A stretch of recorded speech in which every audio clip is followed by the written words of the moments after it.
तो इस वक्त हमारे साथ आईपीएस राजेश पांडे, एक मशहूर हस्ती हैं। राजकमल प्रकाशन, उनका भी शुक्रिया, क्योंकि एक खूबसूरत किताब वो आप लोगों के लिए लेकर आए हैं। वैसे आजकल एक ट्रेंड हो गया कि तमाम जो पुलिस वाले हैं जब रिटायर होते हैं तो बुक लिखते हैं, लेकिन राजेश पांडे जी ने अगर किताब लिखी है तो ये पढ़ना हम जैसे क्राइम रिपोर्टर के लिए भी मतलब खुशकिस्मती की बात है, इस वजह से कि दूसरे सोर्सेज से स्टोरीज मिलती है, लेकिन एक पुलिस वाला ही अगर ऐसी स्टोरीज बताए जो कभी हेडलाइंस बनी तो वो जानना अपने आप में बड़ा दिलचस्प होता है। शायद ही यूपी का कोई शहर हो जहाँ पर राजेश पांडे जी की पोस्टिंग ना हुई हो और आईजी बरेली रिटायर हुए। दो चीज़ें शुरू करने से पहले, इनसे बातचीत करने से बताना चाहूँगा कि एक एसटीएफ और एक एटीएस, ये वो दो चीज़ें हैं जो कायदे से देखूँ तो काउंटर टेररिज्म के लिए इस्तेमाल की जाती है, लेकिन एक ऐसी फोर्स जो सिर्फ एक शख्स के लिए बनाया जाए, ये देश में इससे पहले कभी नहीं हुआ, जिसके ऊपर ये पूरी किताब है। एक गैंगस्टर जिसने सीधे सिस्टम को धमकी दी, जिसने चीफ मिनिस्टर तक को धमकी दी, शिव प्रकाश शुक्ला। तो पांडे जी, एक तो बहुत बहुत पहले मुबारक बहुत आपको इस बुक के लिए, बहुत ही खूबसूरत किताब। बहुत शुक्रिया शम्स भाई, आप सबको, राजकमल प्रकाशन का, अशोक भाई खड़े हुए हैं, सबका शुक्रिया कि मेरे मन की जो भावना थी और जिन्हें मैं शब्दों में उतार पाया उसको आपने तराश के, संभाल के, सुंदर करके किताब की शक्ल में आप ले आए। और उससे भी खूबसूरत बात ये कि शम्स आज इस किताब पे बात करने के लिए राजकमल प्रकाशन के इस प्रांगण में मौजूद हैं, इस पंडाल में मौजूद हैं। शम्स भाई का मैं बहुत पुराना फ़ैन भी रहा हूँ, फॉलोअर भी रहा हूँ। जब मैंने नौकरी शुरू की थी तो हमारे एक मित्र, आपके और हमारे कॉमन मित्र थे, दीपक शर्मा, आज तक में हुआ करते थे। मैं उन दिनों एसटीएफ में था और तमाम ऑपरेशंस के सिलसिले में दिल्ली आता था, तब शम्स भाई से मुलाकात होती थी। धीरे धीरे शम्स भाई से नज़दीकी होती गई और मैं इनका हमेशा कायल रहा। देखिए, हम तो पुलिस में हैं, क्राइम के बारे में जो हमारी जानकारी है हम बता सकते हैं, लेकिन जो जर्नलिस्ट क्रिमिनल इन्वेस्टिगेशन में जो काम करता है, क्राइम की इन्वेस्टिगेशन में जो काम करता है, वो शुरुआत टेलीविज़न में कह लें या इलेक्ट्रॉनिक मीडिया में कह लें, जो इन्वेस्टिगेशन की शुरुआत है वो बेसिकली शम्स ताहिर खान की शुरू की हुई है। बाकी सब लोग, बहुत से लोग हैं, अच्छे लोग भी हैं, लेकिन सब इनके बाद खड़े होते हैं। जहाँ ये खड़े हुए थे, लाइन दरअसल वहीं से शुरू होती है। और बहुत कुछ, मैं बीच में कई बार इनके प्रोग्राम में गया, इन्होंने मेरे साथ प्रोग्राम किए, मैं जो किस्सा गोई करता हूँ उसमें प्रोग्राम किए। हम दोनों लोगों का टेस्ट एक जैसा है। क्राइम पे ये एक तो फैक्ट्स इकट्ठा करते हैं, इन्वेस्टिगेट करते हैं और उसके बाद अपना जो इनका ओपिनियन है वो ओपिनियन भी शम्स भाई देते हैं, जिसका हमेशा मैं कायल रहा हूँ। तो मैं उनका स्वागत करता हूँ, मैं उनका शुक्रगुजार हूँ, मैं उनका धन्यवाद करता हूँ कि उन्होंने इस किताब पे बात करने के लिए, मुझसे बात करने के लिए अपनी सहमति प्रदान की। मैं तो यहाँ तारीफ करने आपके आया था, हालांकि ऐसा कुछ नहीं है, लेकिन बहुत सारे लोग हैं। आज मैं ये चाहूँगा कि इस किताब के बारे में कहानी के तौर पर आप लोगों के सामने रखूँ, जो सुनने के आप लोग शौकीन भी हैं। एक गैंगस्टर, अचानक पूरे सिस्टम के लिए इतना खतरा कि चाहे वो मिनिस्टर हो, चाहे वो चीफ मिनिस्टर हो, बड़े बड़े बिजनेसमैन हो, और सिस्टम उसके आगे बेबस। आपके अपने करियर में कभी लगा कि शिव प्रकाश शुक्ला से बड़ा गैंगस्टर आपने देखा हो? कभी लगा? नहीं, न तो पहले कोई इससे बड़ा गैंगस्टर हुआ, न उसके बाद। करीब 25 साल हो गए उसका एनकाउंटर हुए, लेकिन उससे बड़ा या उस तरह का या उसके बराबर का कोई गैंगस्टर अब तक नहीं हुआ, जिसने पूरे सिस्टम को खुलेआम चैलेंज किया, सरकार की नाक के नीचे चैलेंज किया, लखनऊ में चैलेंज किया। विधानसभा चल रही थी और 100 मीटर की दूरी पर AK-47 से एक होटल में घुस के और इतनी फायरिंग की। कहा यह जाता है कि उस फायरिंग की आवाज़ विधानसभा की कार्रवाई के समय सुनाई पड़ी थी और तब के जो डीजी साहब थे, श्री असीम अरुण साहब, वो भाग के वहाँ आए थे। ये बिल्कुल सही है। दरअसल ये 90 के दशक के जो क्रिमिनल्स हैं, 90 के दशक के जो क्राइम था, जो सिस्टम था, जो पॉलिटिकल सिनेरियो था, वो बिल्कुल अलग था। आज हम जिस दौर में हैं ये बिल्कुल अलग है, एकदम अलग है। हेलो हेलो, कोशिश करता हूँ। आवाज आ रही है? आ रही है? अच्छा नहीं है। अच्छा चलिए। मैं जब आपकी किताब पढ़ रहा था, एक तो पहले कि इतने सारे कैरेक्टर थे आपकी लाइफ में, श्री प्रकाश शुक्ला पे ही आपने शुक्ला पे बुक लिखने की क्यों सोची? कोई खास वजह? बिल्कुल खास वजह है। देखिए, मैंने आपको बताया कि वैसा अपराधी, वैसा क्रिमिनल न पहले हुआ और ना अब है इस समय, ना उसके बाद कोई हुआ। जो चैलेंजेस हम लोगों ने उस समय फेस किए, क्योंकि एक तो 90 का दशक यानी 2000 से पहले का समय, जब सब कुछ मैनुअल था, एफआईआर मैनुअल थी। आज अगर आप एफआईआर की कॉपी देखें, सब एक तरह की हैं, कंप्यूटराइज्ड हैं। जम्मू कश्मीर में भी वही फॉर्मेट है, केरला में भी वही फॉर्मेट है।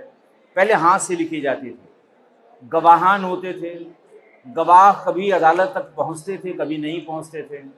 और यही वो दौर था जब वो लोग जो दूसरों के लिए बूथ कैप्चरिंग करते थे, वो खुद मैदान में आ गए और फिर एक एक करके सब विधानसभाओं और लोकसभा में पहुंच गए। बहुत ढेर सारे एग्जाम्पल हैं। आप किसी बड़े नोटोरियस क्रिमिनल जो राजनीति में आ गया हो, अगर उसका क्रिमिनल बैकग्राउंड देखेंगे तो 90s का ही उसका सब क्रिमिनल बैकग्राउंड निकलेगा।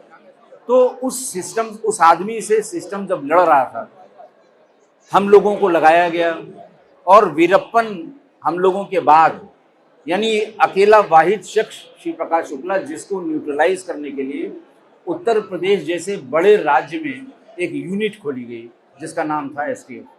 बाद में वीरप्पन के लिए भी एक एसटीएफ बनी थी, लेकिन उसके पहले कभी कोई इतिहास में ऐसी बात नहीं आई है कि किसी एक क्रिमिनल के लिए एक यूनिट बनी हो।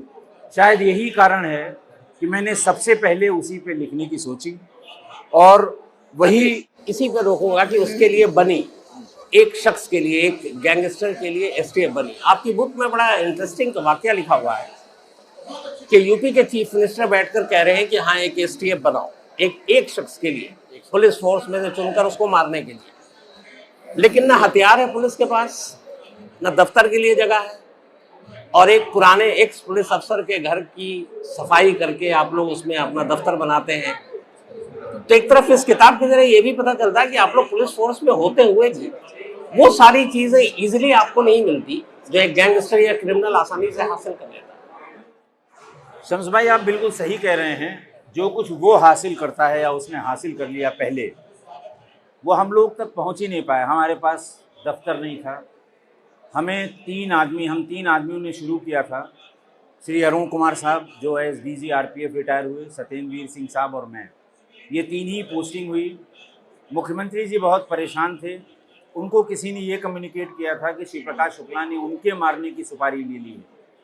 जैसा अजय राज शर्मा साहब जो दिल्ली पुलिस के कमिश्नर थे, उन्होंने अपनी किताब बाइटिंग द बुलेट में ये लिखा है कि मुझे बुलाया गया, चीफ मिनिस्टर ने अकेले मुझसे बात की, परेशान थे, कमरे में टहल रहे थे।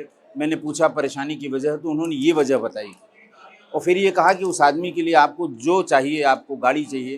तब पहली बार यूपी पुलिस में महिंद्रा जीप के अलावा उस समय नई नई टाटा सूमो चली थी। 10 टाटा सूमो अजय राज शर्मा साहब के मांगने पर तुरंत मिल गई। ऑफिस नहीं मिला था। एक पुराने रिटायर्ड पुलिस अफसर का जो कब्जा किया हुआ मकान था, उसको खाली करके हम लोगों ने कराया। असलहे हमारे पास नहीं थे। उस ज़माने में उन लोगों के पास AK-47 थी, हमारे पास नहीं थी, PSC से मांगी गई। तो संसाधन की कमी थी, चैलेंज बहुत बड़ा था। एक चीफ मिनिस्टर जो ये कहता है कि मेरे मारने की सुपारी ले ली गई हो, तो उसमें यही जानना चाहता हूँ कि इसमें कितनी सच्चाई है कि एक चीफ मिनिस्टर कल्याण सिंह थे उस वक्त, कल्याण सिंह को जो श्री प्रकाश शुक्ला उसने सच में धमकी दी थी मारने के लिए, वो कहानी क्या थी? देखिए, अजय राज शर्मा साहब ने अपनी किताब बाइटिंग द बुलेट में इसका जिक्र किया है, क्योंकि हमसे तो बात हुई नहीं थी, हम बात भी नहीं कर सकते थे चीफ मिनिस्टर से। चीफ मिनिस्टर साहब ने कल्याण सिंह साहब ने उनको बुलाया था और उनसे ये शेयर किया। कुछ दिन पहले ही वो लखनऊ से ट्रांसफ़र हुए थे सीतापुर। उनसे कहा कि आप कल आके ज्वाइन करिए, आपको जो ऑफिसर चाहिए ले लीजिए, आपको जो पैराफर्नेलिया चाहिए वो ले लीजिए, क्योंकि मेरी व्यक्तिगत जानकारी में है कि उसने मेरे मारने की सुपारी ली है। उस समय ब्रह्मदत्त द्विवेदी हत्याकांड हुआ था और ये कयास हम लोग लगाते हैं कि ब्रह्मदत्त द्विवेदी के जो चाहने वाले थे, जो उनके सपोर्टर थे, वो मुखालिफ थे कल्याण सिंह साहब के, पॉलिटिकली भी और अदरवाइज भी। तो ऐसा लगता है कि उन लोगों ने किसी ने संपर्क किया होगा और ये बात चीफ मिनिस्टर है, उसे पता तो लगेगी ही, पूरा इंटेलिजेंस महात्मा उनके पास है, सब कुछ है। तो ऐसा लगता है कि ये सूचना उनके पास आई होगी और बाइटिंग द बुलेट में बहुत स्पष्ट लिखा है अजय राज शर्मा साहब ने कि मुख्यमंत्री ने कहा कि मुझे ये सूचना है कि मेरे मारने की सुपारी ली गई है। मुख्यमंत्री के अलावा उस वक्त एक बहुत ताकतवर मंत्री थे बीजेपी के यूपी में, शायद टंडन साहब, लालजी टंडन। कहते हैं कि श्री प्रकाश शुक्ला ने उनको भी धमकी दी और धमकी न सिर्फ दी बल्कि उस डर से वो अस्पताल में जाके एडमिट हो गए। ये आपकी किताब में लिखा। आप बिल्कुल सही फरमा रहे हैं, ये बिल्कुल सही बात थी। यही नहीं, मैंने और लिखा है, उस समय जो चीफ इलेक्शन कमिश्नर यूपी के थे नूर मोहम्मद साहब, उनको धमकाया। उस समय के हमारे डीजी केएल गुप्ता थे, उनको धमकाया। टेलीफोन, मोबाइल फ़ोन बिल्कुल नए नए चले थे और उसको मोबाइल फ़ोन पे जैसे ना बहुत मज़ा आता था, 15-20 सिम कार्ड रख के और अलग अलग सिम कार्ड से अलग अलग आदमी को धमकाना, बताना, अपना काम कराना। लालजी टंडन साहब को उसने किसी के ट्रांसफ़र के लिए फ़ोन किया था, लेकिन कई दिनों से वो लाइन पे नहीं आ रहे थे। तो ये कह के कि मैं फ़लाँ ज़िले का जिलाध्यक्ष बोल रहा हूँ, उनको लाइन पे लिया और फिर ये कहा कि तुमने देख लिया है ना, वीरेंद्र शाही से बड़े बदमाश नहीं हो। मैं दौड़ा दौड़ा के वीरेंद्र शाही को सैकड़ों गोलियां मैंने मारी हैं, अपने दिन गिनो, इस तरह के कुछ वर्डिंग का इस्तेमाल किया था। और वो बेचारे मारे डर के फिर केजीएमसी में एडमिट हुए, 4 महीने तक बिना बीमारी के प्राइवेट वार्ड में रहे और उनके चारों तरफ सिक्योरिटी लगाई गई। तो ये बात सही है और ये ज़माने पहले मैंने किस्सा गोई में बताया था। अब तक तो किसी ने इसको कंट्राडिक्ट नहीं किया, ना किसी ने चैलेंज किया। जब मैंने लिखा था उस समय टंडन साहब जिंदा थे। पहली बार शायद किसी गैंगस्टर ने इस देश में AK-47 का इस्तेमाल किया था, वो श्री प्रकाश शुक्ला था। जब श्री प्रकाश शुक्ला के पास AK-47 आया तो क्या यूपी पुलिस के पास इस तरह का कोई हथियार था काउंटर करने के लिए? देखिए, यूपी पुलिस के पास उस समय ग्लॉक की पिस्टल नहीं थी। बिहार पुलिस के पास थी, लेकिन यूपी पुलिस के पास नहीं थी। यूपी पुलिस में प्रोविंशियल आर्म्ड कंस्टेबलरी जो है, PAC, उनको चूँकि इसके पहले वहाँ पे टेररिज्म था पंजाब में, और हमारे यहाँ घाटी में जो हिमालय के फुटहिल्स के जो इलाके हैं, जिसमें पीलीभीत है, लखीमपुर खीरी है, इसमें बड़ा तेज़ी से टेररिज्म फैल रहा था। तो उनको काउंटर करने के लिए उस ज़माने में PAC को AK-47 दी गई थी। और फिर हम लोगों ने कहा साहब इन हथियारों से तो हम नहीं लड़ पाएंगे उससे, तो PAC से लेके हम लोगों को कुछ AK-47 दी गई थी हमारे कमांडोज़ को, कि ताकि हम कमज़ोर न महसूस करें कि सामने वाले के फायर पावर बहुत है, हमारी फायर पावर कम है और इस वजह से हम मात खा रहे हैं। और यही वजह थी कि बाद में हमारे यूपी पुलिस को ग्लॉक पिस्टल भी मिली। 303 की जो राइफ़लें पुरानी वाली हैं वो सब क्लोज़ कर ली गई, उनको नई राइफ़लें इंसास दी गई। आज की तारीख में सिपाहियों के पास इंसास राइफ़लें, लेकिन उस समय 90 के दशक में ऐसा कुछ नहीं था। कोई सर्विलांस का इक्विपमेंट नहीं था, फायर आर्म अच्छे नहीं थे, हमारे पास गाड़ियाँ अच्छी नहीं थी, बस जज्बा था। 2-4 जो अधिकारी कर्मचारी थे, जज्बा था कि कुछ भी हो हमें इसे हर हाल में न्यूट्रलाइज करना है। आपने अभी वीरेंद्र शाही का जिक्र किया, लखनऊ में गोली मारी गई थी, और कहते हैं कि आपकी किताब में ये जिक्र है कि जब खबर मिली और जब स्पॉट पर पहुंची पुलिस, शायद आप भी थे, तो जो गोलियां चली थी उसके खोखे गिनने में ही काफ़ी वक्त लगा था कि इतने कितने खोखे थे जो आपको वक्त लगा आप लोगों को गिनने। देखिए, आप गोलियों का अंदाज तो इससे लगा सकते हैं कि पोस्टमार्टम में 110 एंट्री और एग्जिट थी, 110 एंट्री और एग्जिट। और स्प्रिंगडेल स्कूल था, उसका 30 मार्च का दिन था, शायद 30 या 31 मार्च, बच्चों का रिजल्ट डे था। तो जितने बच्चे थे उतने पेरेंट्स भी थे। दिन का 11 बज रहा था इंदिरा नगर थोड़ा पॉश इलाका है और बीच सड़क पर पैरों से उलट के पलट के 2 कदम निकल गया, फिर कहा ये आंखों से घूरता बहुत था, 5 गोलियां आई साथ में, 5 गोलियां आई साथ में। फिर सीने पे मारा, उसने कहा नहीं बाईं तरफ नहीं दाईं तरफ मारा है तुमने, बाईं तरफ मारो, दिल बाईं तरफ होता है। फिर एक मैगजीन लूट की, 5 इधर मारी 5 उधर मारी। तो अच्छा, पक्की फर्श नीचे सड़क की, और जब जब वो एग्जैक्ट होती थी तो वो दूर जाती थी। तो उस समय पोस्टमार्टम के पहले हम लोग ये अंदाज लगाना चाहते थे कि कितनी गोलियां चली होंगी, और आप यकीन करिए 35-40 मिनट तक खोखे इकट्ठा किए गए सिर्फ ये जानने के लिए कि कितनी गोलियां और किन किन असलहों से चली थी, और बाकी फिर पोस्टमार्टम में सब बातें साफ हो गई। तो जब इस तरह की लाश आपने देखी, 5-5 गोलियां 2 आंखों में मारी गई हैं, 30-40 मिनट आप खोखे समेट रहे हैं, तो उससे उस शख्स का भी अंदाजा हो गया कि वो कितना बेरहम होगा और उसके पास हथियार कैसे होंगे। अब उसी शिव प्रकाश शुक्ला को मारने के लिए एक टीम बनाई जाती है, 8-10 लोग टीम में होते हैं। आपने बताया आपके पास हथियार भी नहीं है, पहले तो दफ्तर के लिए जगह भी नहीं थी, गाड़ियों की अलग दिक्कत, और उन सबसे बड़ी परेशानी ये थी कि जिसे आपको मारना है उस शिव प्रकाश शुक्ला की कोई तस्वीर ही नहीं थी पुलिस के पास। तो फिर शिव प्रकाश शुक्ला को पहचाना कैसे जाए, मारना तो दूर की बात, उसमें कितनी मुश्किल है। देखिए ऐसा है, सामने वाला कमज़ोर नहीं होता, सामने वाले को आप ये मान के चलिए कि वो आपसे भी 20 है। तो उसको इस बात का इल्म था कि पुलिस कैसे हम तक पहुंचेगी। पहली बात है कि उसके पास फोटोग्राफ होनी चाहिए पुलिस की। गोरखपुर में लोकल पुलिस ने अपने स्तर से कोशिश की कि इसकी कोई फोटोग्राफ मिल जाए, इस तक खबर पहुंच गई। वहाँ का जो मेन मार्केट है, गोल मार्केट कहते हैं, या गोल कोई गोरखपुर का हो तो बताएगा, गोल मार्केट कहते हैं। वहाँ पर शाम को एक फोटोग्राफर को उसकी दुकान से खींच के बीच सड़क पे मार दिया। शिव प्रकाश नहीं मारा, और उसने कहा कि अगर किसी ने फोटोग्राफ मेरी दी तो उसका यही हश्र करूँगा जो इसका हुआ है। दीपक शायद उसका नाम था। उसके बाद पुलिस ने लाख जतन किए लेकिन उसकी फोटोग्राफ नहीं मिली। जिस किसी के यहाँ जाएं, जैसे हमें ये पता है कि फलां के यहाँ ये शादी में गया था, आप जानते हैं पहले वो बड़े बड़े कैमरे से रिकॉर्ड होता था, कैसेट होते थे उसके, और कैसेट से स्टिल फोटोग्राफ निकाली जाती थी। तो पुलिस ने कोई जगह नहीं छोड़ी, कोई फोटोग्राफर जब पता लगे कि साहब ये फलां की बर्थडे में गया था, फलां के तिलक में गया था, फलां की शादी में गया था, वो साफ मना कर देते, साहब डिस्ट्रॉय कर दिया, ख़त्म हो गई, ख़राब हो गई, मेरे पास नहीं है। और इधर अखबार वालों ने लिखना शुरू किया कि साहब एक फ़ौज खड़ी कर दी गई, ये सफ़ेद हाथी हैं, इनके पास अब तक उसकी तस्वीर नहीं मिली, मारेंगे क्या खाक। आप जानते हैं प्रेस स्वतंत्र है, कुछ भी लिखने के लिए आप उसे मना नहीं कर सकते, लेकिन ये बातें चुभती बहुत थी, क्योंकि जो लोग उसमें थे सब अपने अपने क्षेत्र के महारत हासिल किए हुए लोग। अरुण कुमार साहब का क्या जलवा था उस समय, सत्येंद्र सिंह साहब का जलवा था, और भी लोग थे।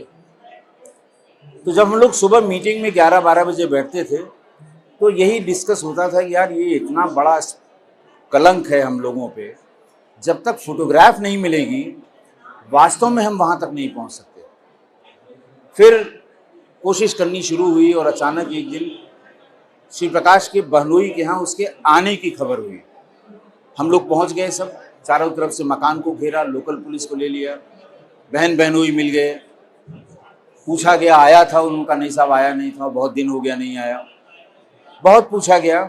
इसी बीच में उनकी एक छोटी बच्ची थी, उम्र उस समय रही होगी 15-16 साल, 15-16 साल रही होगी। तो मैं उसके पास चला गया, बाकी सब अधिकारी हमारे उन दोनों बहन बहनोई से बातचीत कर रहे थे। मैंने उससे पूछा कि बेटा मामा आए थे क्या? बोले नहीं अभी तो नहीं आए थे, पापा सही कह रहे हैं अभी नहीं आए थे, 6 महीने पहले मेरी बर्थडे में आए थे। फिर उसने कहा, हमने कहा बेटा उनकी कोई फ़ोटो? बोले हाँ अंकल फ़ोटो है, और उसने अपनी कॉपी में से निकाल के 3-4 फोटोग्राफ दी। हमने पूछा कौन से हैं? बोले ये वाले मामा हैं। तो जो हम लोगों को हुलिया बताया गया था ऑलमोस्ट वही था। मैं ज़ोर से चिल्लाया, सब लोग आ गए, मैंने कहा फ़ोटो मिल गई। पीछे पीछे उस बच्ची के माता पिता भी आ गए। पैरों में गिर गए, साहब वो कल मार देगा। अरुण कुमार साहब ने कहा कि देखो वो तुम्हारा बहन और बहनोई है, वो तुमको कैसे मार देंगे और क्यों मार देंगे? बोले साहब उसके लिए कोई बहन बहनोई नहीं, वो मार देगा। तो खैर फोटो लेके हम लोग चले आए। ऑफिस में अरुण कुमार साहब ने कहा कि राजेश इसको प्रोटेक्ट करना ज़रूरी है, क्योंकि फ़ोटो छपी नहीं कि तुरंत पता लग जाएगा कहाँ से मिली, और उसका कोई भरोसा नहीं वो कब किसको मार दे, तो इसलिए उसको प्रोटेक्ट करना बहुत ज़रूरी है। तो तय हुआ कि कैसे किया जाए। उन्होंने कहा कुछ ऐसा करो इसको कि ये पता न लगे कि ये उस बर्थडे की फ़ोटो है। तो मैं उसे लेके गया। ऑफिस हमारा हजरतगंज में था। आज की तारीख में जहाँ कैफ़े कॉफ़ी डे है, उसी के कॉर्नर पर एक वो थी, पोस्ट कार्ड की दीवारों में पोस्ट कार्ड लगाते थे, बॉलीवुड के लोगों की पोस्ट कार्ड थी। तमाम लोगों की फ़ोटो देखी और कोशिश की कि इससे कहीं मैच करे, तो सुनील शेट्टी की गर्दन उससे मैच कर गई, जहां हमको काट के फिट करना था। बगल में ही अमर फैक्स के पास एक कलर्ड फोटोकॉपी की दुकान थी। मैं उसके पास गया कि भाई इसकी गर्दन उसमें फिक्स करके फ़ोटो निकाल दो, और आप यकीन करिए आज तक वही फ़ोटो है, दूसरी कोई फ़ोटो है नहीं। तो उन्होंने निकाली। वो अमर फैक्स वाले बंटी भाई साहब हमारे मित्र थे। मैंने जानबूझ के उन्हें नहीं बताया कि श्री प्रकाश की फ़ोटो है। उनसे पासपोर्ट साइज़ की 40-50 फोटोग्राफ निकाली गई। शाम को प्रेस कॉन्फ्रेंस की अरुण कुमार साहब ने, सारे प्रेस को वो फोटोग्राफ बांटी, और सारे अखबारों में और टीवी में वो चली कि श्री प्रकाश की फ़ोटो मिल गई है। जब वो फ़ोटो मिल गई तो बेचारा सुबह 7 बजे बंटी दौड़ा दौड़ा मेरे घर आया, भाई साहब ये क्या करा दिया आपने, उसको पता ज़रूर लग जाएगा। मैंने कहा कोई माई का लाल नहीं बता सकता अगर तुम ना बताओ। और आप यकीन करिए मरते समय तक वो यही पता करता रहा कि फ़ोटो मिली कहाँ थी, लेकिन न तो उसको ये पता लगा कि भांजी की बर्थडे में मिली थी, और न ये पता लगा कि ये सुपर इम्पोज की गई है सुनील शेट्टी के फोटोग्राफ में। तब जान में जान आई, सांस में सांस आई। जो आर.के. सिंह हमारा सब इंस्पेक्टर मारा गया था, उस समय उसकी जेब में भी श्री प्रकाश शुक्ला की फ़ोटोग्राफ थी, जो बाद में जिसका क्रिटिसिज्म भी हुआ। और जब अखबारों में ये बात निकली तो श्री प्रकाश ये कहता फिरता था कि जो भी जेब में फ़ोटो रखेगा हम उसे मार देंगे। इस तरह की बात भी आई। फोटो तो आपको मिल गई थी, अब बड़ा मुश्किल ये था कि श्री प्रकाश शुक्ला कैसे मिलेगा। श्री प्रकाश शुक्ला जब अपने खौफ के उरूज पर था, दो चीज़ें शायद हुई थी, आपके बुक में मेंशन। 90s में एक EVM आया जिसने इलेक्शन बदल दिया, और 90s में मोबाइल फ़ोन आया जिसने लोगों की आज़ादी छीन ली। कब कौन कहाँ पे है मोबाइल के लोकेशन से पता चल जाता। तो क्या मोबाइल का आना श्री प्रकाश शुक्ला के खात्मे की सही मानों में वजह बनी? बिल्कुल भाई, ये आपका कहना सही है। अगर उस समय मोबाइल ना आया होता तो हम लोगों को शायद और वक्त लगता। जितने वक्त में हमने निपटा दिया और वक्त लगता। देखिए मोबाइल तो आया था, लेकिन कुछ कन्वर्सेशन हम लोगों के पास उस समय टेप हुई। लोगों ने उससे कहा कि तुम्हारा मोबाइल टेप हो रहा है, तो उसने कहा साले ये मोबाइल है मेरा, इसमें तार कहीं नहीं है, बिना तार के ये लोग उसे पकड़ नहीं सकते हैं। तो सालों ये कन्फ्यूज़न रहा कि ये टेप नहीं हो सकता है। और उस समय तो CDR पढ़ने वाले भी नहीं थे। उषा और SR 2 कंपनियां थी बस यूपी में। SR 98390 से शुरू होता था, उषा 98380 से। उसके पास दोनों के सिम थे। मुश्किल ये थी कि CDR कैसे निकाली जाए, कौन सा इनकमिंग है कौन सा आउटगोइंग है। नेट का इस्तेमाल होता नहीं था, मैसेज क्या भेजा गया क्या रिसीव किया गया कुछ भी नहीं था। उसी बीच हमारे एक क्लासमेट थे राजेंद्र सिंह, वो उषा फ़ोन में CEO होके आए। मैं CEO से मिलने गया तो वहाँ कुर्सी पे राजेंद्र सिंह मिले, कुछ पहचाने से लगे, पहचाना उन्होंने भी। हम लोग साथ साथ क्लास 1 से क्लास 5 तक एक साथ पढ़े थे इलाहाबाद में। वो KD सिंह बाबू के सगे भांजे थे, तो मेरे घर के सामने रहते थे। तो उनसे पूछा हमने, कहा भाई ये प्रॉब्लम है, हमको इस तरह CDR चाहिए, हमें लोकेशन चाहिए और वो चाहिए। तो उन्होंने कहा देखो सही बात तो ये मुझे भी नहीं पता, मुझे टेक्निकल लोगों से इसकी जानकारी करनी होगी, इसे निकालना होगा, कैसे पढ़ा जाएगा ये सब। मैं था, मेरे साथ रजनीकांत मिश्रा साहब मेरे SSP थे। जब हम लोग यूपी पुलिस के लिए पहली CDR लेके आए थे, तो खैर राजेंद्र सिंह ने, मिस्टर सरकार थे उनके इंजीनियर, उनको बुलवाया राजेंद्र सिंह ने निकाल के दिया कि साहब ये इनकमिंग होता है, ये आउटगोइंग होता है, ये टाइम होता है, ये उसकी लैटिट्यूड लॉन्गिट्यूड होती है जिससे आप लोकेशन देखते हैं। सब टेक्निकल चीज़ें उन्होंने बताई, लेकिन वो सॉफ्टवेयर कहीं नहीं था उस समय जो एनालाइज किया जाए। तो सुबह शाम वो हार्ड कॉपी में मोटे मोटे मोबाइल फ़ोन के वो CDR दे दिया करते थे। और हमारे यहाँ 2 सिपाही थोड़ा एनर्जेटिक थे, उनको टिक करने के लिए दिया जाता था किस फ़ोन नंबर से कितनी बार कॉल हुई है। तो इस तरह से हम लोगों ने शुरू किया, धीरे धीरे उसमें घुस गए, फिर सुनना शुरू किया। और दिल्ली में ये फैसिलिटी आ चुकी थी ओवर हियर करने की। PP सिंह, बेचारे स्वर्गीय PP सिंह, वो क्राइम ब्रांच में थे उस समय और सत्येंद्र वीर सिंह साहब के जानने वाले थे। उनसे कह के एक नंबर हम लोगों ने उसका लगवाया, ओवर हियर करना शुरू किया, फिर तो खेल ख़त्म हो गया। अगर मोबाइल ना होता बहुत मुश्किल होता काम, लेकिन टाइम बहुत लगता। मोबाइल के साथ साथ अगर शिव प्रकाश शुक्ला की गर्लफ्रेंड ना होती तो भी मुश्किल होता। बहुत, देखिए, रेगुलर बात करना वो बात करता नहीं था, उसके चंगू मंगू बात कर लेते थे कभी कभी।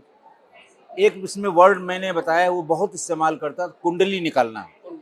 जैसे शम्स भाई या हमको उसे टारगेट करना है तो अपने 2 ऐसे लोगों को जिनके पास मोटरसाइकिल है, पेपर्स हैं, सब, कोई असलहा नहीं है, उनको 5,000 रुपये किसी से दिलवा दिए कि ज़रा इनकी फलां की राजेश पांडे की कुंडली निकाल लो। तो वो सुबह 6 बजे घर के बाहर कहीं मार्केट में आ जाएगा, फिर हम जहाँ जहाँ निकलेंगे वहाँ पीछे पीछे जाएगा। शाम को मुझे घर छोड़ के तब वो टेलीफोन से उनको कुंडली बताएगा, यहाँ गए थे, वहाँ गए थे, इनसे मिले थे, उनसे मिले थे। तो ये उसका शगल था कि वो ऐसा करता था, लेकिन रेगुलर किसी से बात नहीं करता था। रेगुलर बात हम लोगों को पकड़ में आई जब गोरखपुर का एक नंबर उस समय के जो DIG थे उन्होंने लगवाया कि दिन में 2 बार बात जरूर करता है।